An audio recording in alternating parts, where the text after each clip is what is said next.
જણાવીએ કે કોણ છે આ નાહિદ ઇસ્લામ। તો 32 વર્ષનો ઢાકા યુનિવર્સિટીનો વિદ્યાર્થી છે નાહિદ ઇસ્લામ અને તેણે અનામત વિરોધી આંદોલનમાં સૌથી વધુ સક્રિય વિદ્યાર્થી નેતા તરીકે ભૂમિકા અદા કરી। શેખ હસીના સરકાર સામે ભારે દેખાવો તેણે કર્યા હતા અને આંદોલનમાં 10,000થી વધુ લોકો સંમિલિત થયા અને ત્યારબાદ આંદોલન ઉગ્ર બન્યું।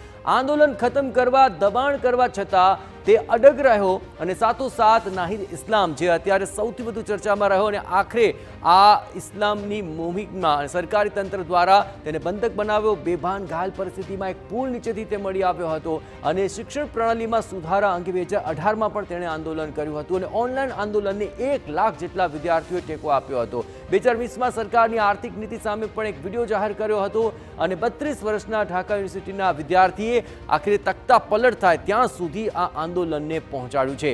તો બાંગ્લાદેશમાં સત્તા પલટો થઈ ચૂક્યો છે અને તેને લઈને હાલ નાહિદ ઇસ્લામ સૌથી વધુ ચર્ચામાં છે। આપણે જણાવીએ કે એણે તમામ વિદ્યાર્થીઓ માટે વારંવાર આંદોલનો કર્યા છે અને એ આંદોલનો થકી તે વારંવાર ચર્ચામાં રહ્યો છે। આપણે જણાવીએ કે અત્યારે પણ આ આંદોલનને લઈને પરિસ્થિતિ એ આવી છે કે બાંગ્લાદેશની અંદર તખ્તા પલટ થઈ ચૂક્યું છે।